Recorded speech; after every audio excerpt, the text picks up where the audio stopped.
Okay, so welcome Layne, and thank you. you so much for being part of this first interview for Success Circles. You're welcome. I just want to start by asking you, what is your personal definition of success? How do you define that? My personal definition of success is living a life I love. So waking up every morning excited and feeling empowered and energized for the day ahead. There's days when I don't feel that way, and there's days when I do feel lifeless and exhausted, and that's a real opportunity for me to tune in and ask myself, what have I been doing recently that's drawing the energy away from me instead of lifting me up? So that's really interesting, isn't it? Yeah, your definition of success will also it acts as an accountability partner, because if you've got this vision to succeed and your daily actions and habits aren't getting you any closer to it, then you know you don't truly believe in it. So it's aligning your daily actions with what you value, making sure that they are cohesive. Yeah, well, your actions are demonstrations of your values. So they are, aren't they? Yeah, so I often ask myself that question from time to time. What am I doing on a daily basis? Yeah. Well, and that comes back to what do you value, because we always make the time for things we value, and we always fill up our lives with some, and if we don't know what our values are, we fill our lives up with things that we don't value, and then that lack inspiration, and then we kind of end up feeling like this. So that's the cause. Go back to tapping into your values. Yes, always go back to your values and never compromise on them. Never compromise your values. That's a tough one though, isn't it? It is, but if you're really clear on them, like I got asked to do something today where they wanted me to appear in a certain way for another company that wanted me to do these interviews, and she said, is that something you're into? And I went, you know what, it doesn't light me up. So I'm sorry, I'm going to have to say no. She's like, oh, it's okay, I love your honesty. So I do too. Yeah. So being true to yourself. Being true to yourself, because when you're not, when you're subordinating yourself, it's almost like you're doing things out of obligation, and that doesn't help anybody. It doesn't light you up. It doesn't light the people that you're trying to support up. So it just comes out of fear as opposed to love. Or trying to please everybody else for the sake of it. Yeah, and I made that mistake when I retired. I just said yes to everything, and so I had to change my decision-making process. It's either a hell yeah or a hell no, and nothing in between. Tell me a little bit about that. Can you? Well, the decision-making process when I retired was I didn't know what my vision for my life was. I didn't know who I was. I didn't know what I stood for. I knew what I valued, but I didn't know where I was going, and I didn't know how to apply those values to the next aspect or next component of my life, so. And this is post-retirement? Yeah, so this is the leap from being a professional athlete for 20 years to now not knowing what even my position in life is. Isn't that interesting? Yeah, it was challenging. So I remember feeling restless with it and dancing with that for quite some time. And then I decided I'd say yes to everything and everyone with the intention of finding my next purpose, my next reason for being. And that's when I had to go and see a mentor and just say, I asked her, I just feel listless and lifeless and directionless. And so she put me through this process where I actually had to start taking ownership of my choices. And actually my manager at the time even bought me a trucker hat that just had no written on it, just to teach me to say no. Yeah, that's really interesting. And I find it's interesting that you've gone from, obviously, 6 consecutive titles, 7 in total. How did you sustain that focus for so long? Because, being in business and just being a mum and doing the day-to-day, that's incredible, that span of time, 6 consecutive, that's no laughing matter. No.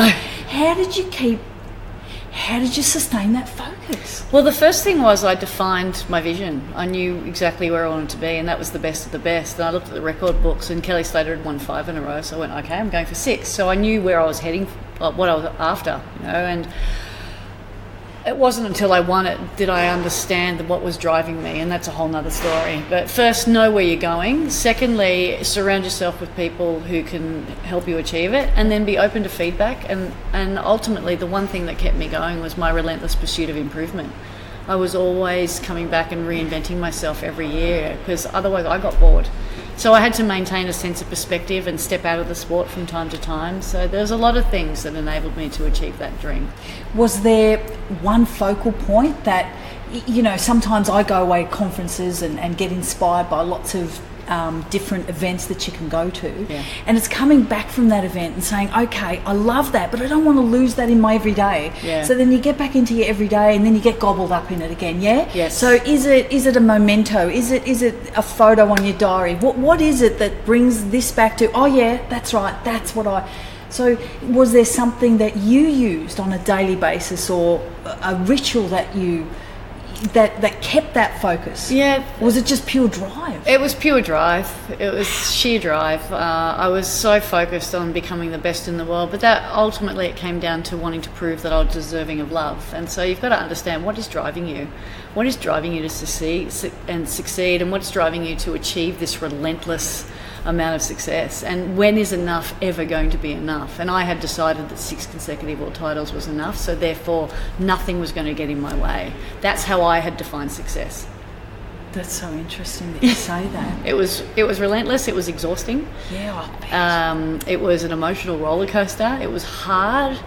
It was just a whole lot more challenging than it needed to be. So my seventh world title was just so special to me because I won it in a completely different mindset, and I learned so much from that. So when you ask, was there one specific thing? Yes, my willingness to improve is what drove me, but that drive to be the best in the world and to substantiate my understanding or my predetermined definition of success, and to achieve that was to be the most successful surfer in history. I did that and I went, okay, and now was I'm it enough. enough? Yeah. Was it enough? It was enough. Did it satisfy? Yeah, so when you asked me the question, the first thing that came to mind was, what's the thing that you need to enable you to keep picking yourself up on days you don't feel like doing it? Or what's the one thing also that enables you to maintain that sense of conviction towards achieving your goals?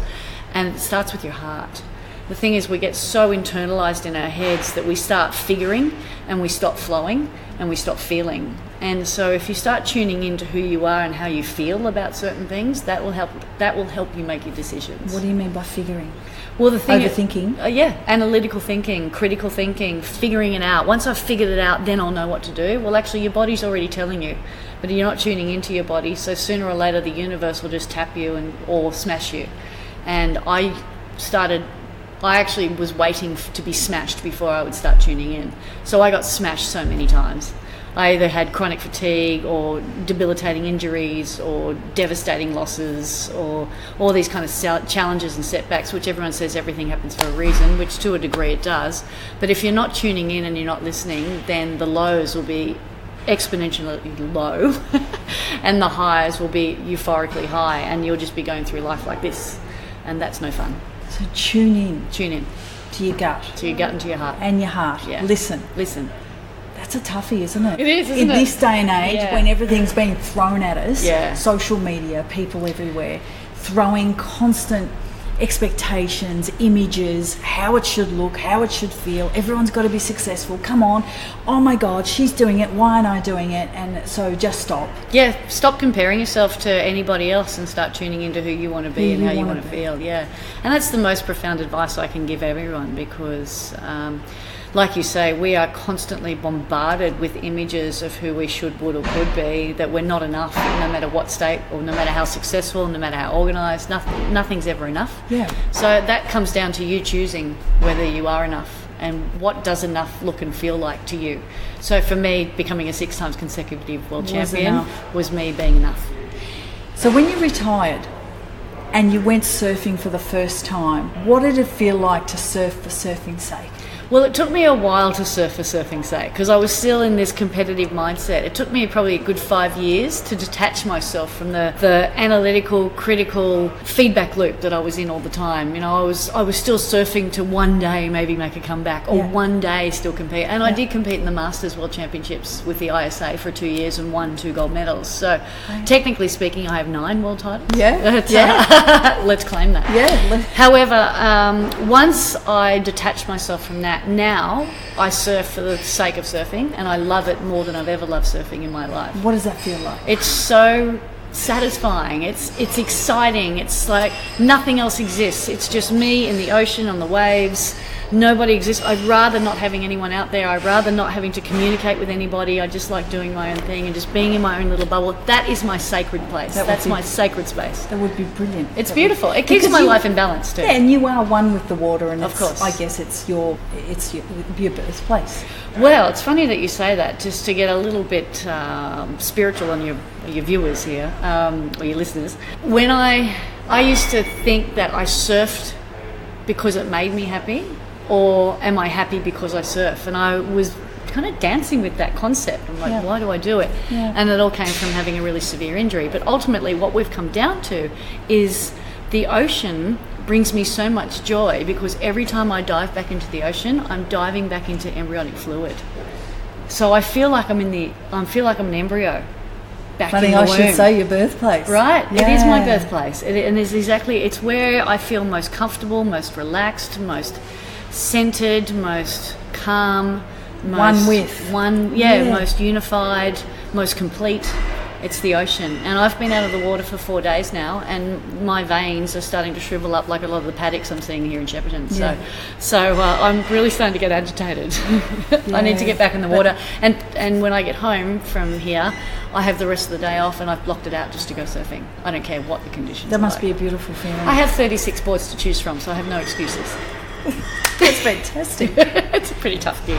So, to finish off, can I ask you, I know that you're inspiring and motivational speaking and philanthropy and all sorts of things to raise other people up now. Tell me the inspiration behind Aim for the Stars Foundation. Sure. So Aim for the Stars was a passion project that started back in 2003, and it was to prevent girls from having to endure that same level of financial hardship and adversity that I experienced. I didn't want to see girls quit. I just wanted to keep elevating them and telling them that they have what it takes and that I believe in them. And it's amazing how big a difference that makes in people's lives when I call them up and say, hi, it's Layne Beachley, and most of them think I'm prank calling, or they cry. They can't believe it. No, they can't believe it. And I say, look, I just wanted to say thank you for applying, and that we're going to give you a financial grant, and we're going to be mentored for the next 12 months, and you're going to be part of our sisterhood, and it's a community of like-minded women who elevate and empower each other. So it actually stemmed from just reflecting on my career. We're at a bar, by the way, so you can hear the ice going in to get the wine cold for everybody. So coming all in. Good cause. Yes, exactly. And so one night after work, it was 3:00 in the morning. One of my employers saw how hard I was working, and I was number 2 in the world, so I was this close to becoming world champion, and I was earning $8,000 a year and working 60 hours a week in 4 different professions. And he just went, this is ridiculous. Why doesn't anyone support you? And I'm willing to. So essentially what I got from that was, he basically said, I see you, I hear you, I believe in you, and here's some money, go after it. And so I thought, you know what, I can do that for other women too. So for the last 15 years, we're 15 years old this year, 2018, and we're celebrating the fact that we've helped hundreds of girls and women to achieve their dreams in life. How brilliant is that? And the synergies with WOW Women, as the founder of WOW Women and our education scholarship funds, knowing about your foundation and the synergies is just beautiful. So we do the same sort of thing for regional young women that can't necessarily go on to further education in capital cities because they want to achieve the dream of tertiary education, but they don't have the money to do that. So that is my greatest passion. So we share a lot. We do. But I've never surfed. And well, it's not much out here at Chairperson. No, not really. But surfing is something that I always watch and think, oh my God, this just looks so free. It is, It looks so amazing, but so scary at the same time. It is a bit scary. It's a really good sport for control freaks. I'm a control freak. Self-confessed control freak. I'm picking up what you're putting down. You picked that one up? Yeah. That's why I said it. So it's a good sport because it teaches you to surrender, teaches you to relinquish control, teaches you to go with the flow. The ocean is a place that you can't control any aspect of. The only thing you can control is how you think and feel, and that is a reflection of your life as well. Because you can't control anything in your life other than how you think and feel, because then that determines what actions you take next. It does, doesn't it? Yeah. We think we're in this illusion that we control, but we don't control. We're not. No. So great to speak to you. You too, thank you. I could talk to you all day. Well, let's just sit here for the rest of the night. But I thank you for your time, and thank you for being the first one to speak to me, and I'm looking forward to tonight. Me too. Thank you very much. You're welcome, thank you. Thank you. Thanks for listening and watching.